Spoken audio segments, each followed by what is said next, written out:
As always, another E3 has come and gone, and while we've had some amazing trailers for games, my big goal for every E3 is to do the simple task of playing whatever I can that's on the show floor. Big booths, cool displays as always, overall, a very enjoyable time. This year, Sony didn't show up at all, but honestly, it was okay, because there were a lot of games to be played. So as tradition goes on this channel, here are my top 10 games that were playable at E3 2019. The rule being that obviously I have to be able to play these games. To coincide with this, please keep in mind that I did not get a chance to play everything because I don't know everyone at every company CD Projekt Red, and lines are up to 5 hours long for a lot of these games because the show is open to the public, and my appointments were pretty limited. So with that said, let's begin.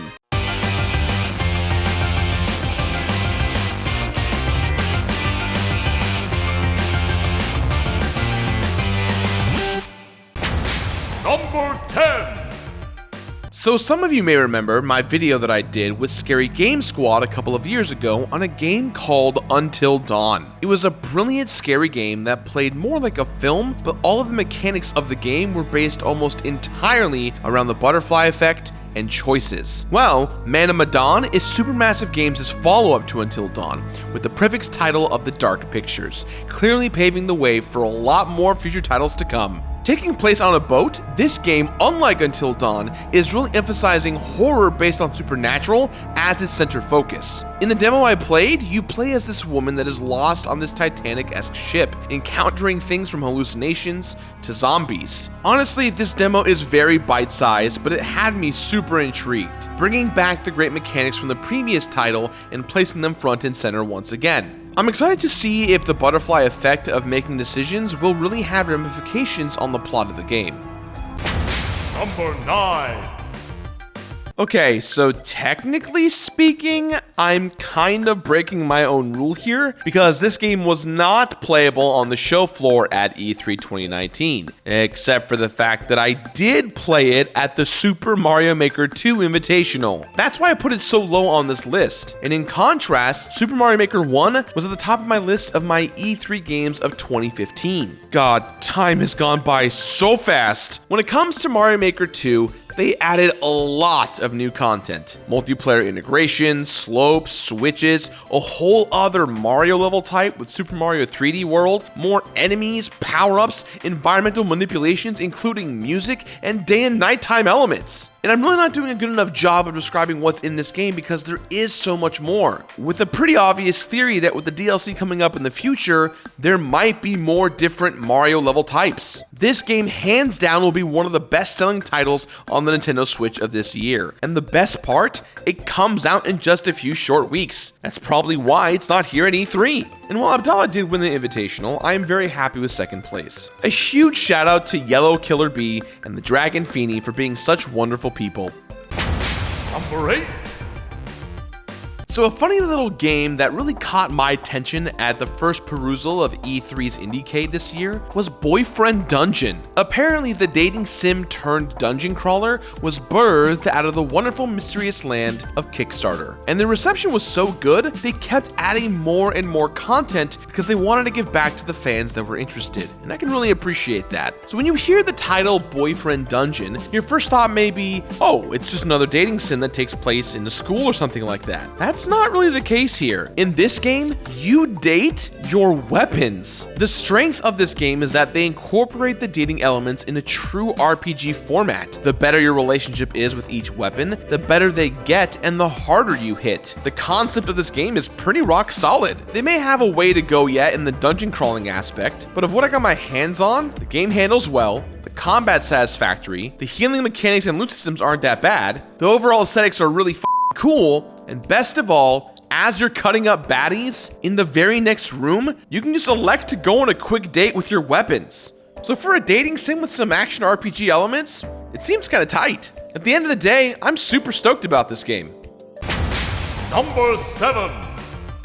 You can really tell when a developer has a passion for their game. When I visited the booth for EarthKnight, I was greeted with an enthusiasm overload. This game has been worked on for 7 years, 5 years part-time, and 2 full years of dedication. What came out of that time investment was a well-polished autorunner that looks beautiful, sounds great, and helps redefine what the genre is about. EarthKnight skews conventional autorunner tropes by including characters that can dash, dive, double jump, and destroy enemies using platforming elements. The graphics are all hand-drawn and look super crisp. Music is always one of the most important aspects of a game for me, and EarthKnight delivers a chiptune soundtrack that I'm sure I'll be bumping at max volume in my car. And on top of everything else, you are running on top of a dragon, and I will always love a game that allows me to keep the mantle of Dragon Rider. Number 6. The Legend of Zelda Link's Awakening DX is one of my favorite Game Boy games of all time. Mechanically, it's super simple. You've got your B and A button swappable to any item in your inventory at any given time, with the quest of getting the 8 instruments of the Windfish. This year, we are getting a remake of that game on the Nintendo Switch, with a heavy overhaul on the graphics that, while I love this art style, it really reminds me of the game 3D Game Heroes, which you all should play. The music and visual upgrades for Link's Awakening resonates to me as a toy-to-life version of Zelda. It's very Funko Poppy, and I really dig it. I just hope the music stays true to sound really awesome. Link's Awakening has some of the most jamming tunes from Zelda's catalog. Number 5. Remember when Yacht Club Games came out of nowhere and created one of the greatest retro indie games of all time? Well, it looks like they want to attempt to continue that trend by helping to publish a new game called Cyber Shadow, made by Mechanical Head Studios. Cyber Shadow plays like a mix between Mega Man and Castlevania. The game requires precise jumping and strict timing on your attacks, harkening back to a more classic era of gaming. Getting hit by an enemy could lead to you falling into a cliff, and you can start back from the very beginning of the stage. The frustration I felt getting hit by an enemy wasn't because the game was screwing me over, it was because I rushed into things without analyzing the screen first. Cyber Shadow looks to continue the resurgence of awesome ninjas in video games. That includes one of my favorite games of all time from last year, The Messenger. And with Yacht Club Games supporting Mechanical Head Studios, it's a match made in mechanical heaven. Number 4. I want to say this in the nicest way possible. Luigi's Mansion 3 has no reason to look this freaking good, man. Hot damn. I've been on a huge kick for Luigi's Mansion stuff as I just recently completed Luigi's Mansion 3DS for New Game Plus over my Twitch, twitch.tv/thecompletionist. And while that game got real boring to play after 12 playthroughs, I got real excited at the prospect of Luigi's Mansion 3. And let me tell you, this game looks so good, exceptionally good. This game takes place in a hotel, which means the scope of this game could be huge. Obviously, if you've played Luigi's Mansion Dark Moon, you'll be used to some of the more newer upgrades. But one of my favorite new components is how you use Luigi as a secondary component for puzzle solving. It's easy to use and kinda neat to face walk through hazards like spikes. Now admittedly, I have not played Dark Moon, but with the Horde-like component added for multiplayer on the Switch, I cannot wait to pick this game up. Also, they had this really cool Haunted Mansion booth that really reminded me of the Haunted Mansion ride at Disneyland. Number 3. Lately, I've been playing a lot of Borderlands for anticipation for not just my New Game Plus episodes, but for the fact that after all these years, we've got Borderlands 3 on the way, baby. Flat out, I love the Borderlands franchise, and after playing 90 minutes of it, I can confidently say, yeah, this is Borderlands. But that's a really good thing. The improvements in graphics, gameplay, and art style are next level awesome, and the subtle life changes made here are great, such as skill tree management and being able to reload everything instantly at a vending machine. I think all of the playable classes in this game are much more interesting than the ones from Borderlands 1 and 2. And the fact that there's an entire balancing mechanic for leveling, whether your friends are higher or lower level, is fantastic, with individual scaling gear for you, the individual. With strong writing supporting the game, I'm confident that Borderlands 3 is gonna be tight, but a lot of that will depend on my experience with my friends. Number 2. When Doom came out a few years ago, I was blown away by the chaotic action that was in the game. Doom Eternal provides that same intense action, but cranks it up to 11. Every demon I encountered was viciously killed in some of the most gruesome ways. I ripped bodies in half, chainsawed a dude's head off, and grabbed a baddie's claw and shoved it straight through their eye. The action in this game, albeit brutal, is as awesome as ever. But Doom Eternal builds on the foundation that Doom 2016 created. Adding a dash and the ability to climb walls allow them to craft worlds that the original Doom couldn't dream of. I would look off at a distant asteroid chunk and think to myself, no way is that where I'm supposed to go. And every time I would hurtle myself through space and climb my way up that asteroid. Doom Eternal appears to be the perfect next step in this action-packed series, and I can't wait for this game to come out later this year. I love this demo so much, and it would have been my E3 game of the year if not for Number 1. Several weeks ago, when I got my E3 schedule, I got an email from Square Enix for a mysterious game that was heavily suggested that I should sign up for. The Square Enix community PR people really nudged me to say, hey, you should do this thing. So I said, okay, sure, I'll do this. Fast forward to E3, or rather a couple days before E3. I was in the front row seat for the Final Fantasy VII reunion concert, and it was revealed that Final Fantasy VII Remake has been given a release date of March 3rd of next year. And then I realized, holy I'm gonna play Final Fantasy VII Remake, and I did, and god damn it, is it fan-tastic, dear god. There were a lot of cool things they showed off when it came to the presentation of this demo. They walked into this cool-ass room where you sat there, and Jesse warns you about Shinra trying to destroy the planet and explains what the mission is about. It felt like I was going on the Final Fantasy VII ride at Universal Studios. I'm sure people out there took photos and videos, but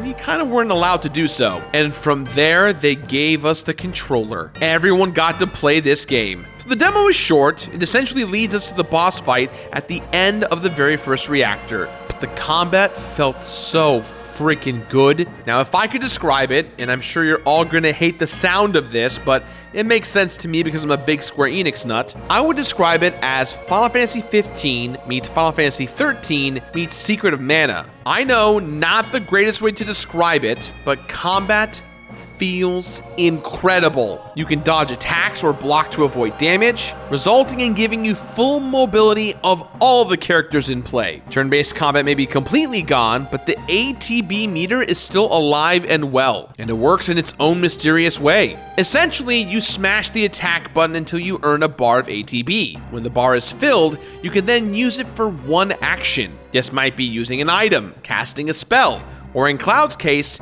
you can use Braver, originally one of his basic limit break attacks in the beginning of the game, as a special attack. In deciding when to use your ATB meters, time slowed down and you can dictate your next steps. But more importantly, you can also command your other party members to do the same. And from there, you can quickly switch to the other characters in your party with a touch of a button. Now take this, the insanely beautiful presentation with the extremely nostalgic but evolved soundtrack, and what we have here, folks, is an incredible, bright, and exciting future for the Final Fantasy VII Remake. I know everyone's concern for this remake is that it's only going to be 5 hours, as it's only going to cover up to the point where the group leaves Midgard. But if this is the level of detail for the base game that they were going for, and it's going to be put on 250 gig Blu-ray discs, I have a feeling this game is going to be way more than just 5 hours. At the very least, 50 to 60.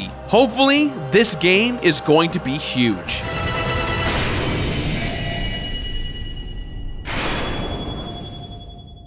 So, that was my E3. I competed in the Super Mario Maker 2 Invitational. I met a lot of friends, new, old, celebrities, and game devs. But more importantly, I met a lot of you. I really want to say thank you to the dozens of Sega, Nintendo, and Bandai Namco employees that approached me this past weekend and said thank you for the videos that I make. It really warmed my heart to know that so many of you guys out there watch the show. It means a lot to me that I mean a lot to you. That was my E3. I hope all of you guys are doing well, and I'll see you all next year.